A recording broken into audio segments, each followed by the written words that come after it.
Professora, boa noite. Boa noite. Você mandou o link lá no Telegram e não tá indo, tá dando como reunião inexistente. Ixi, tá, peraí. Eu acho que eu fiz alguma besteira. Um minutinho.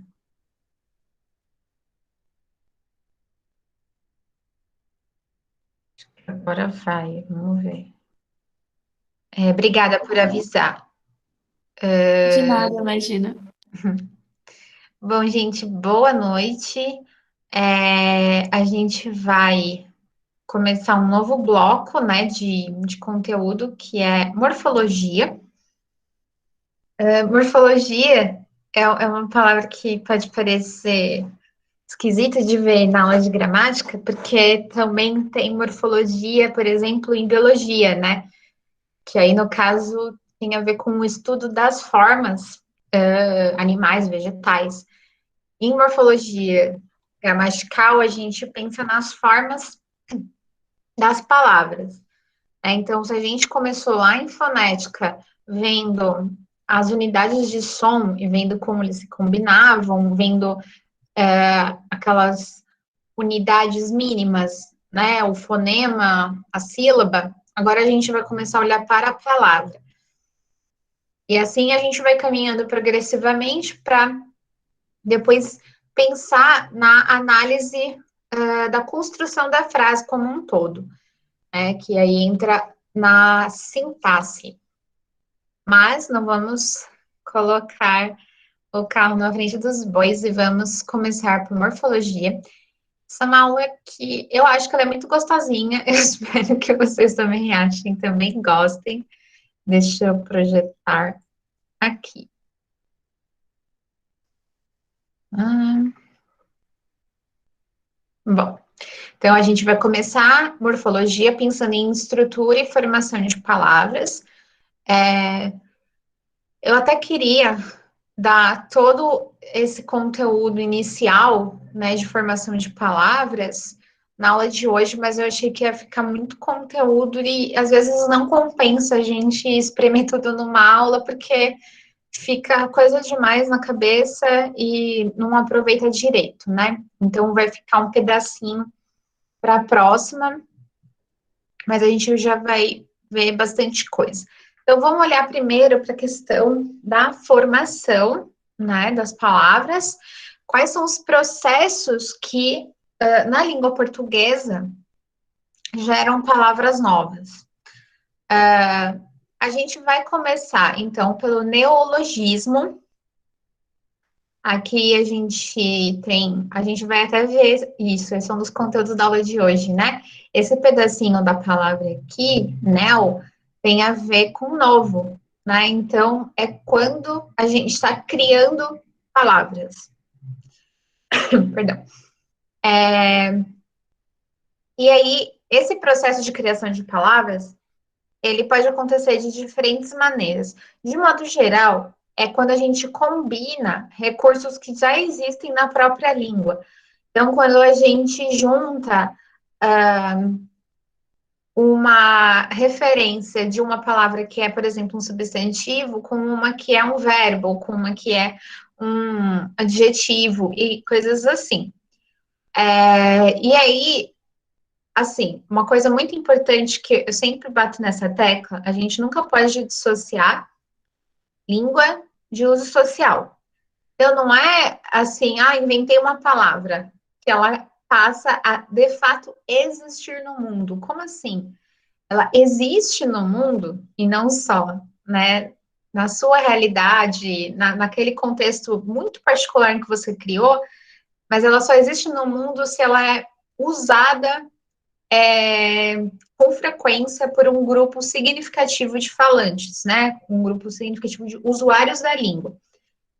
Então, por exemplo, aqui eu trouxe. Nossa, eu esqueci de apagar. Era o que eu vi que eu dupliquei. Uberização, né? Então, vem do nome do aplicativo Uber, mas é usado para falar de uma mudança nas relações de trabalho, né? Então, O Uber, ele foi um caso tão sintomático dessa nova forma, né, de um novo paradigma de relações de trabalho, que ele influenciou outros aplicativos semelhantes, outras plataformas semelhantes.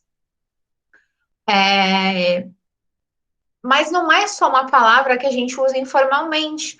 Na literatura sociológica, então, estudos de sociologia, até de antropologia, né, quem olha para a sociologia do trabalho, antropologia do trabalho, tem usado academicamente esse termo, né? Então, pensar em uma forma muito contemporânea, muito específica da precarização das relações de trabalho.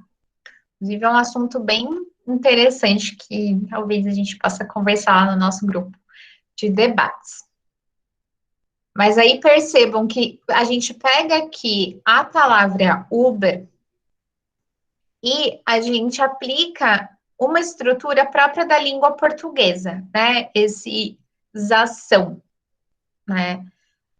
Que forma, no caso, um substantivo. A gente vai ver muitos substantivos formados dessa maneira. Considerem aqui que eu dupliquei. Vamos olhar aqui para panelaço, né? Que já se incorporou como um ato de protestar batendo panelas, né? Fazendo barulho. Nesse caso, ele veio assim filtrado de certa forma do espanhol, né? Principalmente do espanhol aqui da Argentina, porque o fenômeno social dos panelaços ele começa na Argentina.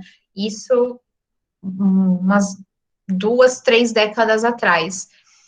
E aí é curioso porque isso vai virando, a gente tem visto isso, né, na política, esses usos de outras maneiras. Então, por exemplo, a gente está acostumado com a palavra passeata, né, pensando né, nesse tipo de manifestação pública, política, que as pessoas estão caminhando na rua. Quando a gente fala passeata, a gente pensa em pessoas pedestres. Mas aí a gente vê também nomes como carreata, que é um tipo de passeata só que de carro. Ultimamente, o presidente tem feito motociatas, né, que é com as motos. Então, tudo isso são exemplos de neologismos. Tudo bem? Vou voltar aqui. A palavra AP é um exemplo do tipo popular, que é quando surge de uma certa maneira espontânea pela fala, né? Pela forma como a gente se comunica de uma maneira mais informal, né? Então, como apartamento é uma palavra um pouco comprida, né, para os nossos padrões, a gente tende a fazer abreviações. Inclusive, boa parte dos nossos neologismos vem de abreviações.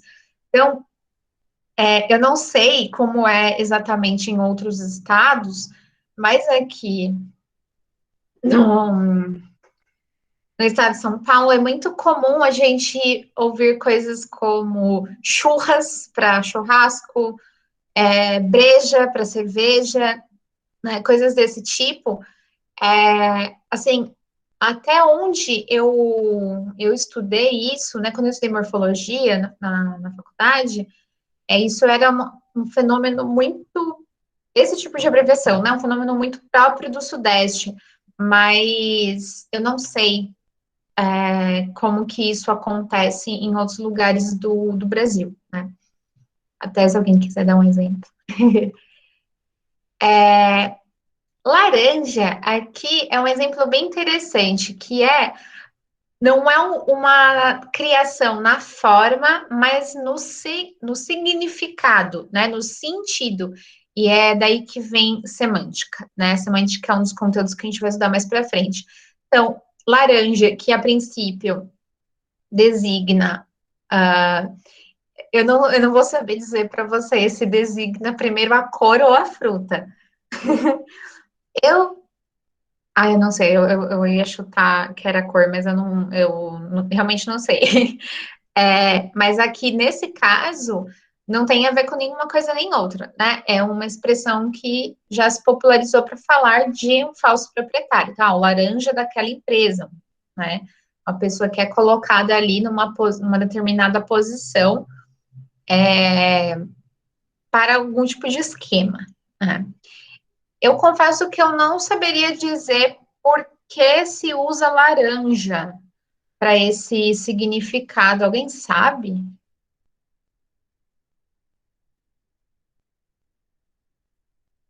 Não. É, Ana Maísa, eu vou concordar com a. É Shid que fala? O nome? Shid? Shid? Chile. Shid. Ah, que bonito. Não? É bonito, bonito, eu gostei. Eu concordo, os jumentos são muito legais, eles são bichinhos lindos e incríveis. O Bolsonaro não merece nada, nenhuma comparação com nenhum animal, porque todos os animais são incríveis, maravilhosos. Aí aqui a gente vai ter também muitas palavras que vão entrar por via, muitas vezes, de uma outra língua, só que percebam, a gente já vai ver um outro tipo de formação de palavra, que é o estrangeirismo, e aqui é importante a gente não fazer confusão. Tuitar. Quando eu falo tuitar, eu estou criando um verbo a partir de uma palavra que tem a ver com, no caso aqui, rede social, Twitter. Mas percebam que eu não estou simplesmente incorporando um verbo do inglês e como a gente vai ver no caso do estrangeirismo, né? A gente está criando realmente um verbo com todas as características de um verbo da língua portuguesa, até na grafia e na forma, né?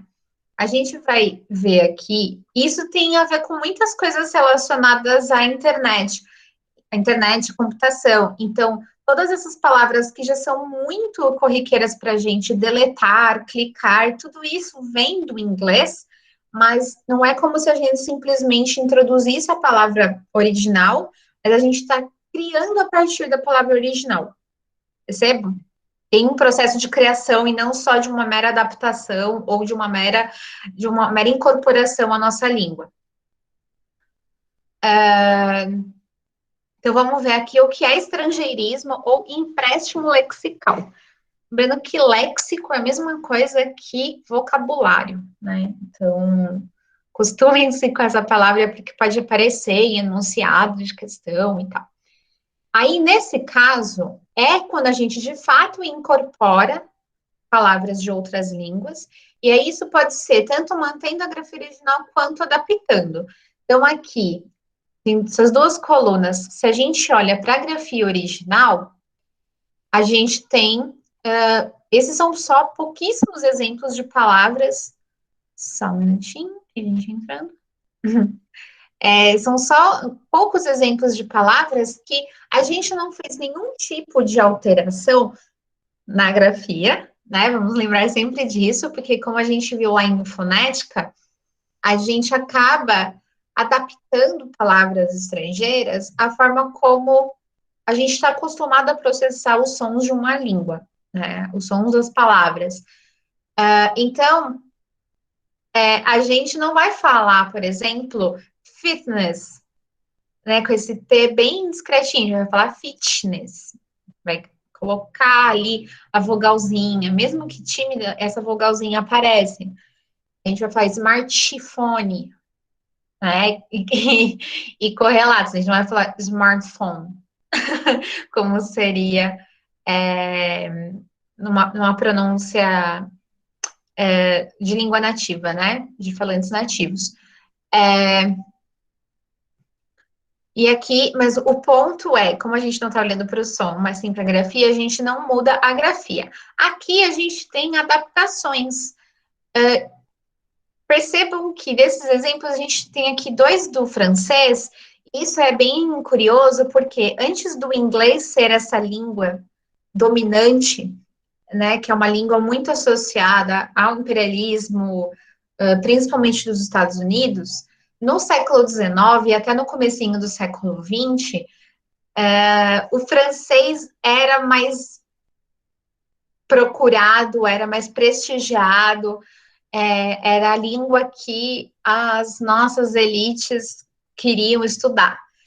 Então, foram incorporando de uma maneira bastante artificial essas palavras, mas que com o tempo elas foram pegando e elas foram adquirindo uma carinha de língua portuguesa, a ponto da gente muitas vezes não saber que é uma palavra da língua francesa. Então, aqui, né? Então, o abajur, o sutiã. Isso aqui é muito interessante, porque isso aqui, na verdade, é como se eu estivesse só pegando e transcrevendo a pronúncia da palavra, porque essa palavra aqui em francês se lê sutiã, né? E não soutien. Mas a gente adaptou para a grafia a forma como a gente fala. Mesma coisa que no caso de basquete. É interessante, porque o basket, aqui da palavra basketball, seria cesta, né? Então, se a gente fosse fazer uma tradução, a gente não colocaria basquete, mas algo mais próximo de cesta. Eu não saberia como chamar isso, mas tipo, cestobol, não sei, cestobola, alguma coisa do tipo. Uma coisa, tipo, não é exatamente a mesma coisa, mas que nem a palavra handball. A gente não mudou nada na primeira parte, no hand, de mão, né? Vou digitar aqui no chat. Mas a gente transformou o ball em ball. Coloquei aqui.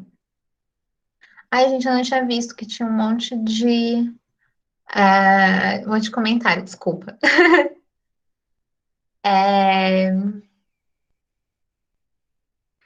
Como assim, Ana Maísa? Acho que eu não entendi sua pergunta sobre o francês. Acho que ela quer saber se o sutiã. Ah, sim, sim, sim. É o objeto mesmo. É. Talvez tenha algumas palavras que não sejam, mas eu não saberia dizer assim de cabeça, tá? É muito isso, assim. Ó, para vocês terem uma ideia, uma coisa muito, muito tosca. Quando a gente estuda origem das palavras e a gente vai vendo. Ah, sim, entendi. Quando a gente estuda a origem das palavras, a gente vai vendo o percurso que uma palavra toma dentro de uma mesma língua. A gente vê que muitas vezes as palavras elas sofrem transformações ao longo do tempo. Então, palavras que século XVII eram escritas com LL, vira depois um L só. A gente pega documentos antigos, né, e a gente vê várias coisas, né, escritas de uma maneira muito diferente das quais a gente escreve hoje. Mas tem um fenômeno dentro disso que é completamente artificial, que é, por exemplo, escrever farmácia, dá só um exemplo, farmácia com PH, né? Isso nunca fez sentido dentro da trajetória histórica da língua portuguesa. Isso foi uma invenção que alguns setores da nossa elite no século XIX foram estudar na França, voltaram e queriam mudar a grafia, né, para trazer um pouco dessas características da grafia francesa para a língua portuguesa de uma maneira extremamente artificial. E como que isso pegou por um bom tempo? Porque eram essas pessoas que tinham acesso à produção, à circulação de textos na sociedade. Então, elas estavam ali assinando textos nos jornais. Os jornais iam circulando, eles iam dando legitimidade para aquela forma de escrita. Mas isso nunca fez sentido dentro de um percurso histórico, né? Então, só para vocês verem que nem tudo é tão orgânico e tão natural na nossa língua, né? Tem vários processos artificiais. Sim, sim. Na verdade, o Vós Mercê ele já é uma abreviação de Vossa Mercê, né? E vai passando, né, por essas alterações. Um fenômeno muito interessante que até eu deixei para a gente explorar na próxima aula, porque ele tem a ver com um tipo específico de formação de palavra que a gente não vai conseguir ver hoje, mas para pegar esse gancho, né, que você trouxe, Giovana, a palavra fidalgo, né, que a gente vê muito na aula de história, pensa ali naquele contexto feudal, e aí você tem fidalgo, que é uma contração, né, então, contração dá para entender o que significa, né, quando você tem dois ou mais elementos, eles encolhem, digamos assim, formando uma coisa nova, menorzinha. Então, fidalgo é uma contração de filho de algo. Esse algo aqui significando, né, de alguém nobre. É tipo... É até estranho, porque algo não parece uma coisa boa, né? Parece uma coisa, assim, chique, mas naquele contexto era. E aí, é muito doido, porque com o tempo, essa contração, ela é tão natural, ela passa a ser natural na língua, e a gente não vai enxergar essa relação, né, entre as palavras que formaram aquela palavrinha. Imagina se você pegar hoje, que a gente nem fala mais tanto você, a gente já fala se, né? A maior parte dos casos. Se a gente for explicar isso, vamos supor, né, numa máquina do tempo, a gente encontra um falante lá do século XVI, é uma doideira pensar que veio dali, né, de Vossa Mercê. E esse tipo de coisa a gente só descobre estudando a língua. Isso é bem curioso, é um trabalho meio arqueológico mesmo. É uma área que eu acho bem interessante. Quem estuda isso se chama filólogo. Vou colocar aqui.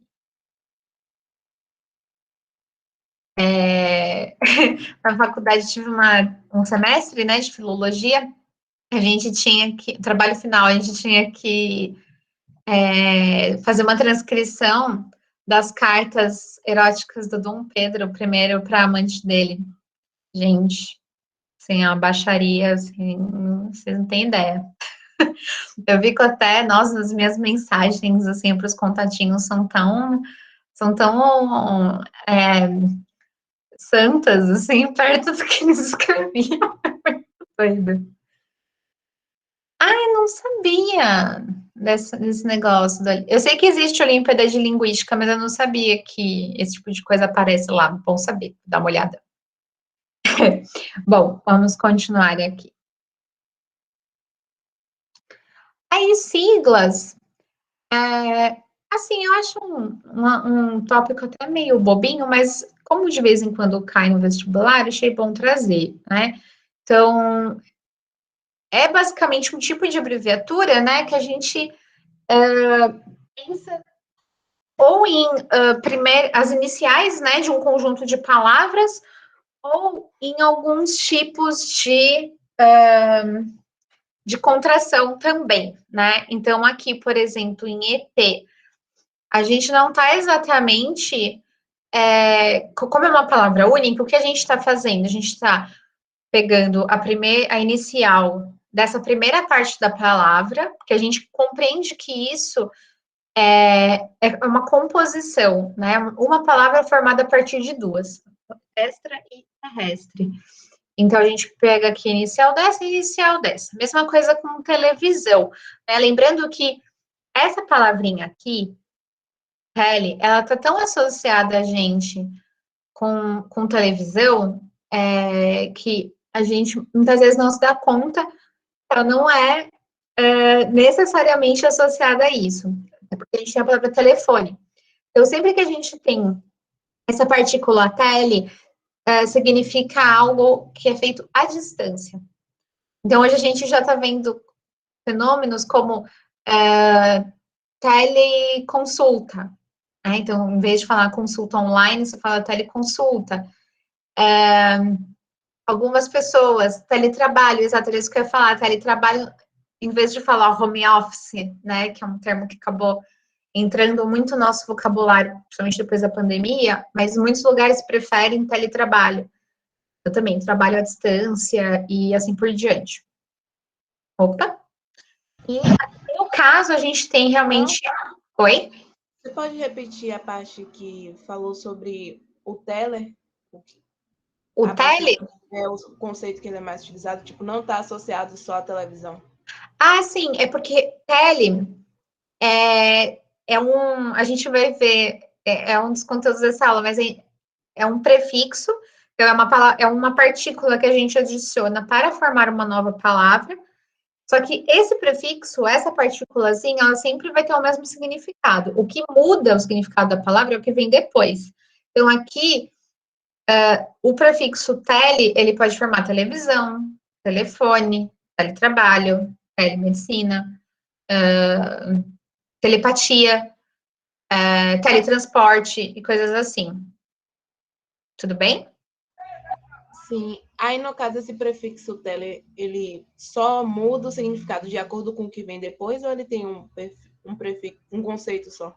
Então, o conceito dele, né, o significado dele é como a Giovana colocou aqui, ele significa distância, algo que se faz à distância.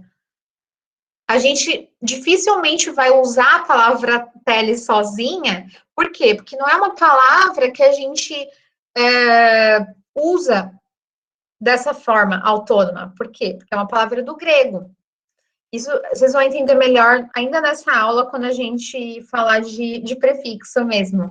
Mas é só para vocês irem pegando, assim, como funciona. A gente consegue explicar o significado de um monte de palavras se a gente olha, por exemplo, só para o prefixo. Porque o prefixo, ele tem um significado fixo, né? E ele está ali colocado para formar novos significados. Tudo bem? Sim. Deu para pegar? Entendi. Obrigada. Imagina. E aqui também, né, um exemplo mais comum de sigla, por exemplo, siglas de partido. Então, aqui a gente tem, no caso, 3 palavras, pegou a inicial de cada uma das palavras. Onomatopeia, que é um processo muito simpático, e que é uma tentativa de fazer uma correlação entre a grafia e o som. É uma tentativa, digamos assim, mais criativa, mais imaginativa. Então, isso aqui eu coloquei que a gente vê muito em quadrinhos, né? Quadrinhos usam muito isso como um efeito, que quando aparece, a gente sabe o que significa, a gente sabe o que aconteceu na história quando a gente vê isso. E a gente pode ver escrito, né, num texto, esses outros exemplos. Esses dois aqui, por exemplo, vral e ha, a gente vê muito na internet, né, na comunicação na internet. Esse fio-fio, né, para assobio, ele ganhou uma dimensão tão associada por exemplo, ao assédio que as mulheres sofrem nas ruas, que isso gerou até um projeto super bem estruturado, chamado Chega de Fio-Fio, né, de uma ONG feminista, falando sobre a questão do assédio contra as mulheres e tal. Então, olha, assim, como que uma coisa simples, né, como uma onomatopeia, ela vai carregando vários significados junto com ela. Gíria, que é... Nossa, dá vontade de dar uma aula só sobre gíria, que é muito legal.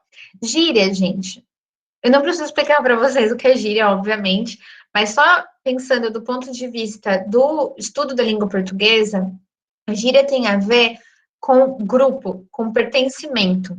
Então, por exemplo, quando o crioulo fala na música Fia, eu odeio explicar gíria, ele está colocando ali, né, um posicionamento que existem coisas que eu vou falar que não é para você entender. E esse você é, logicamente, um grupo diferente do dele.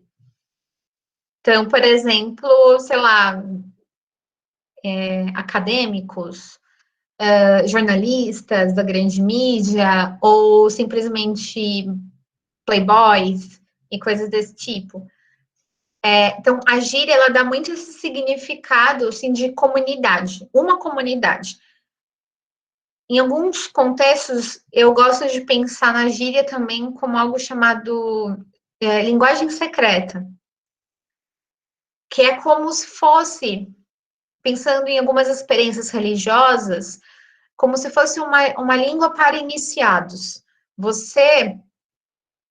Quando você é iniciado numa determinada religião, você passa a participar de uma comunidade, e dentro dessa comunidade você vai ter um vocabulário próprio, né? A gíria funciona muito dessa forma. Eu trouxe só algumas aqui. Eu até gostaria de ouvir os alunos que não são de São Paulo, porque eu trouxe uma que eu sempre ouço meu cunhado falando. Treta é uma coisa que eu não sei o quanto é disseminado no Brasil, né? Mas geralmente tem a ver com uma coisa difícil, né? Um problema. Então, que a prova estava treta, resolve as suas tretas. Pá, conheço uma pá de gente que desenha bem. Busão, acordei atrasado e ainda perdi o busão. Cabuloso ou cabulosa, né? O som novo do inquérito tá cabuloso. É uma coisa que tá muito boa, tá muito foda. Bagaceira, eu uso bastante. Montei uma playlist só de música bagaceira. Carão, não sei fazer carão para tirar foto. Gongar, ela me ligou ontem para gongar o boy. Vocês sabem o que é?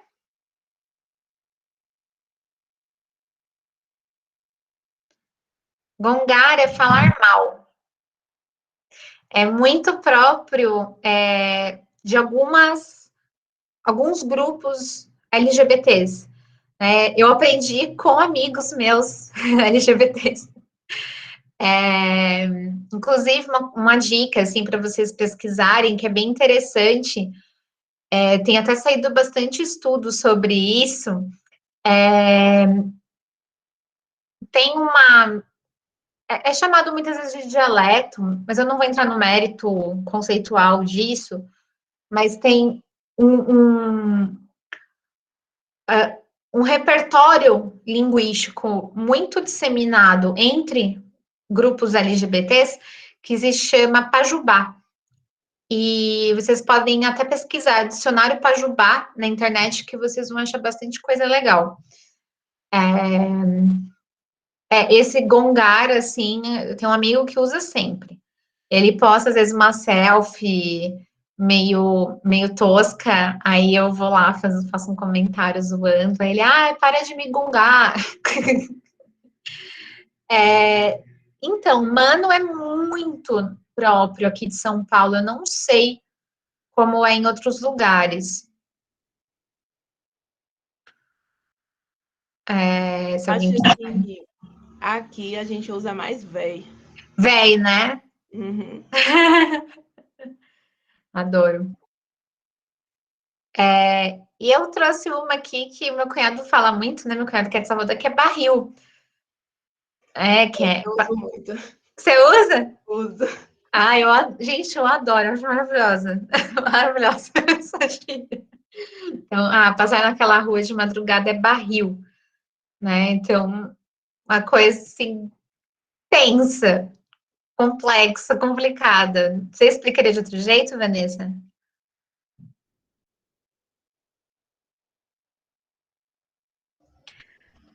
Humano entre os mais novos, talvez, não sei, pode ser alguma influência vinda, né, de São Paulo, pela internet, ou, sei lá, talvez pelo rap, não sei. Eu acho que, às vezes, também, em relação ao barril, às vezes a gente ainda coloca um barril dobrado ou coisa Barril dobrado, sim. Adoro. Alguém tem uma gíria aí que queria contar?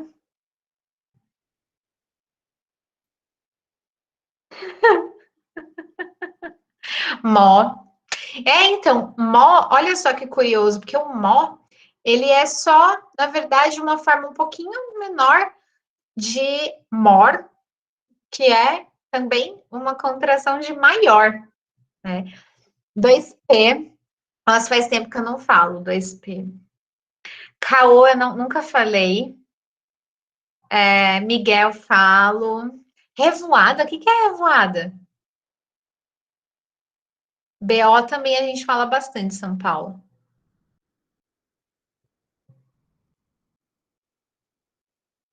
Gente, chocado, mas como é que você usa isso numa frase?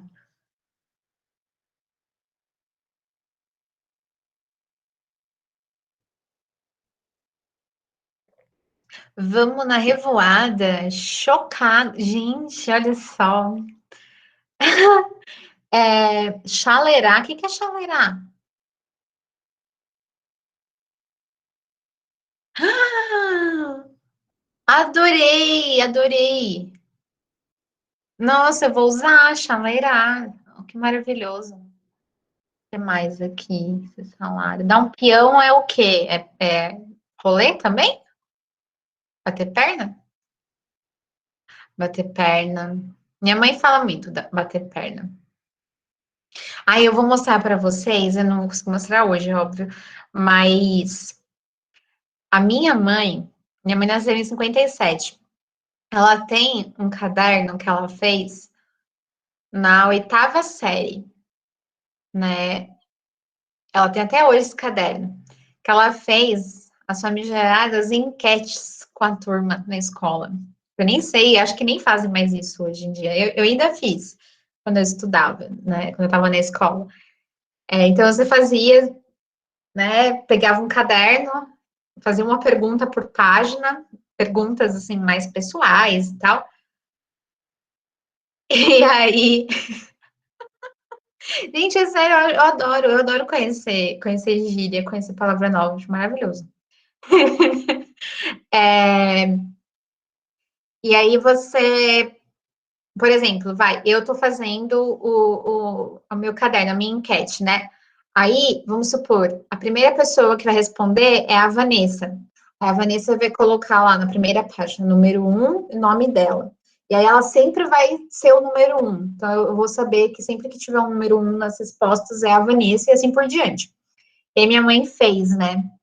Gente, é maravilhoso ver os adolescentes ali, deixa eu ver, de 1971. E ver, assim, as gírias que usavam, os pensamentos, sabe? Porque tem umas perguntas que a gente fez tudo histórico. O que você acha de anticoncepcional? O que você acha de topless? Né? Que eram coisas que estavam começando a aparecer, assim, na sociedade e estava gerando muitas discussões. É muito, muito legal. Pois é, minha mãe ousada, né? Perguntando essas coisas. Sério, eu vou procurar esse caderno, eu vou mostrar para vocês, que nossa, é maravilhoso. Eu também gosto de pá, Victor. Ai, gente, eu queria ficar só falando de gíria, que eu acho maravilhoso. Sim, sim, eu uso mais como condicional, esse se pá. Mas eu vejo muito isso. O pá, quase como se fosse também uma vírgula, assim, né? Ele vai pontuando, assim. Tem até tilt eu uso. Tilt eu uso também. O PDP, que uma sigla de uma gíria, né? Que é do Pode Pá. Olha, isso é muito interessante. E outra coisa que eu vi chocada outro dia, que é descobrir que a diferença geracional, né? Eu a vida inteira, assim, minha vida de internet, eu usei FDS como fim de semana. E aí eu descobri que os jovens, hoje em dia, usam para fora. Eu fiquei, como assim? E, é sério, eu fiquei, da onde você tirou isso? Ó, eu vou tomar cuidado, não vou falar F10 com vocês. Ai, muito bom. Enfim, gente, vamos continuar, senão eu só fico aqui falando. Ah, a Rafaela é das minhas. Rafaela é das minhas, tá vendo? Gente, é muito engraçado, porque nós, assim, a gente está vivendo um momento muito único, né? Que é a minha geração, digamos assim, foi uma geração que teve contato com a internet muito cedo, mas não desde pequeno, né? E aí a gente está convivendo com pessoas que tiveram contato quase, né, desde bebê com internet, e aí as duas gerações se encontraram na internet, e assim, não deu match, sabe? É uma diferença muito engraçada, as pessoas não se entendem, acho divertidíssimo. Mas vamos voltar, vocês também gostam desse assunto, né? E aí, vamos pensar na estrutura das palavras. Aí, aqui, entrando um pouco mais hard, assim, né, no conteúdo de morfologia. Então, morfema, em morfologia gramatical, a gente usa para significado, aquilo que, olhando um pedacinho da palavra que já adianta algo do seu significado para a gente, né? A gente vai analisar as palavras muito a partir do radical ou da raiz. Radical e raiz é a mesma coisa. É mais comum ver radical, se vocês forem ver em enunciados, em exercícios, em livros, mas também pode aparecer raiz. Então, é uma base da palavra a partir da qual a gente forma outras e forma palavras de uma mesma família. Então, é um exercício muito interessante, assim, você pega ali um radical e vai vendo todas as palavras que podem sair dele. Uma coisa importante é que o radical não necessariamente, quando ele forma uma palavra, não necessariamente ele vai estar no comecinho da palavra, ele pode estar no meio. A gente vai ver alguns exemplos aqui. Então, aqui, vamos ver. Relacionamento, cozinheiro, desodorante, anoitecer, livraria, endinheirada. Essas palavras, elas vieram de algum lugar, de algum radical. Olhando para elas, vocês identificariam? Se eu coloco assim, vocês enxergam minha tela?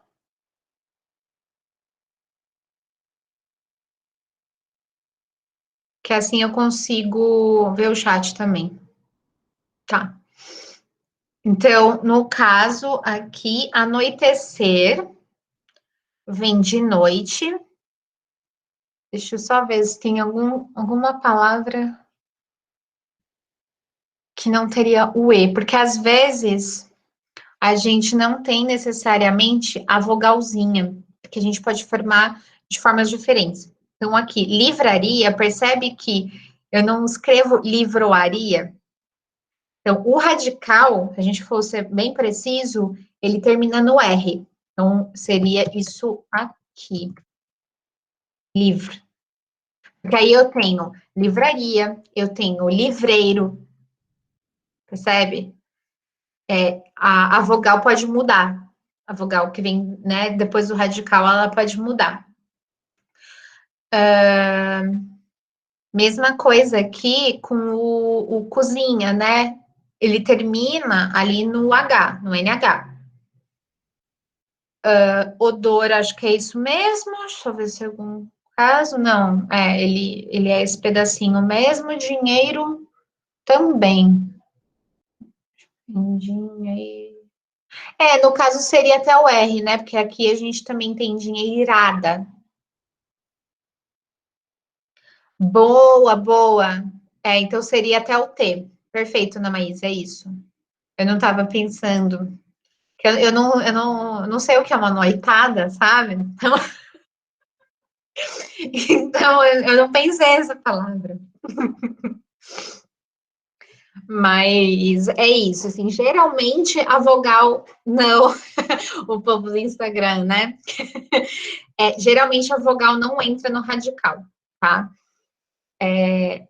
Mas esse é o ponto, assim, é esse miolinho imprescindível, assim, que a partir dele a gente consegue formar várias outras palavras.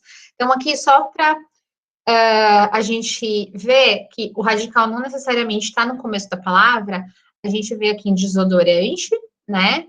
A gente vê em endinheirada e a gente vê em anoitecer, beleza?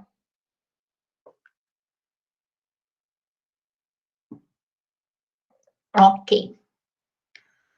E aí, a partir dos radicais, a gente vê que tem essas partículas, que é aquilo que eu estava falando lá no começo da aula, né?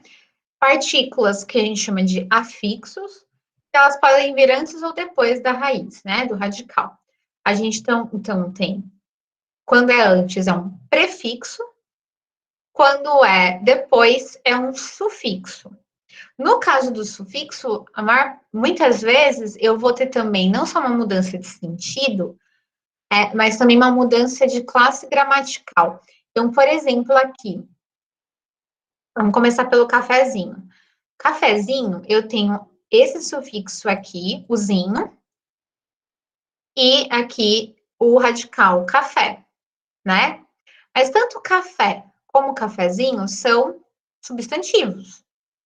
Eles são a mesma coisa, só no caso chamei o café no diminutivo. Mas precocemente, eu mudei a classe gramatical. Eu tinha precoce, que é um adjetivo, e eu acrescentei o mente formando um advérbio. Não se assustem por enquanto com esses nomes que eu estou falando, porque tudo isso está na sequência das coisas que a gente vai estudar em morfologia, tá? Mas a questão é que não é o mesmo tipo de palavra, precoce e precocemente, certo? No caso aqui dos prefixos, a gente então vai ter aqui o in e aqui o em, como essas partezinhas, né, que mudam o significado. E aí, a beleza de estudar isso é que a gente vai pegando melhor o significado das palavras. Às vezes, uma palavra que a gente nunca viu na vida, quando a gente consegue identificar ou o radical, ou o sufixo, ou o prefixo, a gente consegue já ter uma intuição muito mais forte, muito mais acurada sobre o que significa aquela palavra. Eu não vou, assim, passar exaustivamente aqui por isso, mas só para a gente ver, nós não podemos esquecer que uma boa parte da língua portuguesa é formada, né? Ela tem influência do latim, né? É uma língua latina, a língua portuguesa que surge ali na Europa. A língua latina, por sua vez, ela tem influência da língua grega. Isso aqui eu estou trazendo só para a gente pensar em dois tipos de prefixos muito comuns, né? Os latinos e os gregos. Mas a gente tem, por exemplo, também muitos prefixos do árabe. Por quê? Porque tanto os árabes tiveram muito contato com os portugueses, né, no período ali da ocupação árabe na Península Ibérica, ali antes de começar a colonização, né, a expansão marítima, como a gente tem também um grupo muito significativo de africanos que são escravizados aqui no Brasil e vieram de países árabes, que eram falantes de árabe. E a minha suspeita é que a maior parte do que realmente pegou na língua portuguesa, como a gente usa aqui, veio por meio dos árabes africanos e não dos árabes que estiveram na Península Ibérica, né? Depois eu passo para vocês uma lista que é bem legal de ver, assim, identificar de onde que está vindo aquilo. Então, quando a gente vê, por exemplo, esses prefixos aqui, a gente vai ver que a a gente vai formar um significado de negação. Então, percebam, né, aqui, no caso, no grego, os prefixos de negação vão ser formados por a ou por an, então, ateu, anarquia. Então, aqui no caso, ateu, eu estou usando o a para me negar, né, para negar a palavra theos, que é Deus, né, em grego. Anarquia, eu estou usando aqui para negar a arquia, que é ordem, né? Então, uma negação da ordem. E aí, no caso do latim, a gente vai ter esses principalmente, né? O des e o in. E isso a gente acaba sabendo, assim, porque a gente é usuário da língua, a gente está acostumado com a língua, e a gente sabe. Mesmo que a gente não saiba que isso vem do latim, que isso vem do grego, a gente sabe pela prática, pelo hábito que a gente tem com a língua. Então, assim, não estou colocando, nunca vou colocar uma tabela, material nenhum, que decore isso daqui. Não. É mais para mostrar um pouco alguns panoramas que a gente tem na formação da língua e como que isso ajuda a gente a entender, a generalizar, né? Ajuda a gente a generalizar, tornar nosso pensamento um pouco mais genérico no bom sentido, né? Que é aquele sentido que ajuda a explicar padrões. Aí, não queria terminar antes da gente pensar um pouco sobre uso social dos sufixos. Essa que é a beleza toda de estudar a língua. É quando a gente consegue usar a língua para entender a sociedade.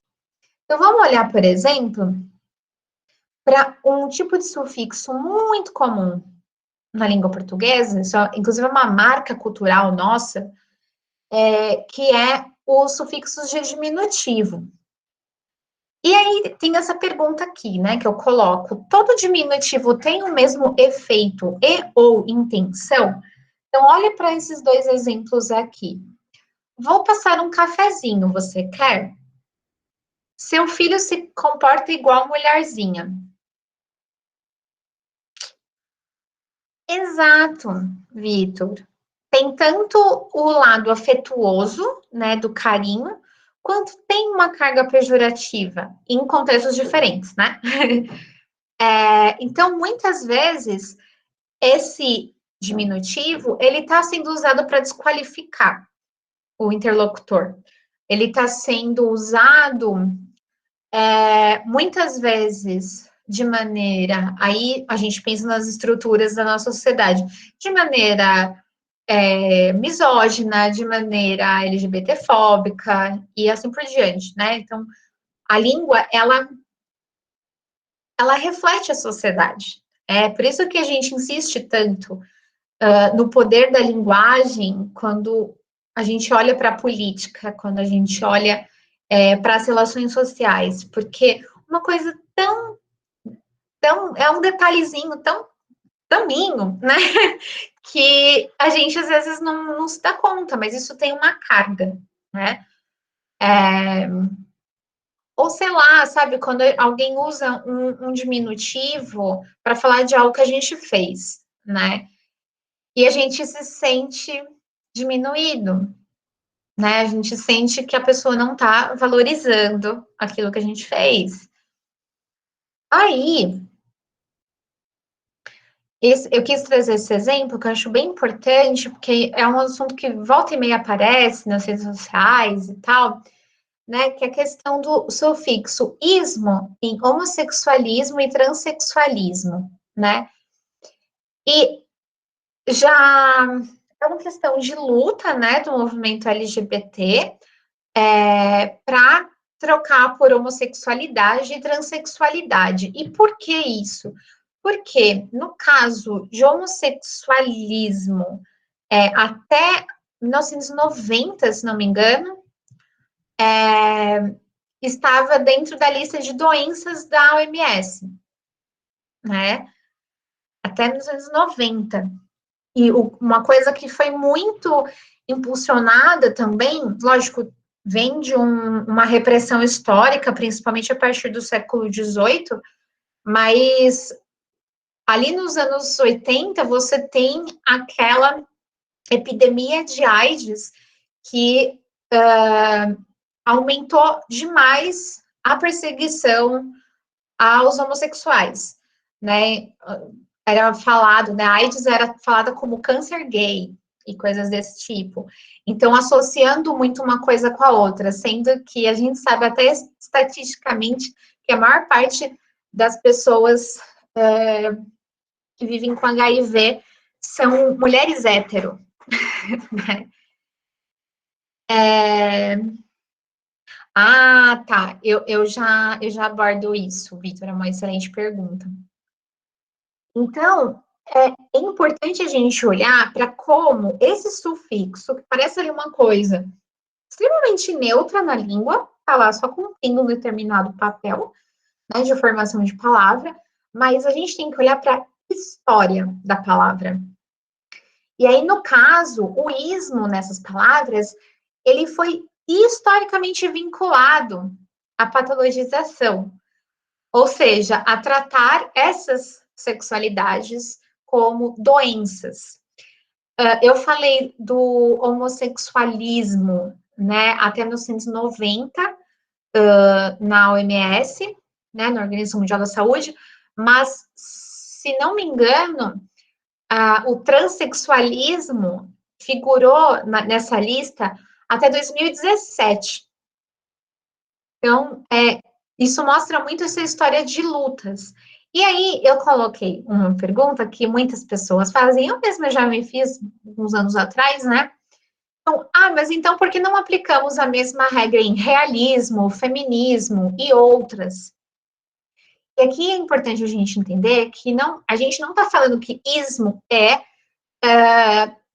um sufixo necessariamente usado para significar, para designar patologias, doenças.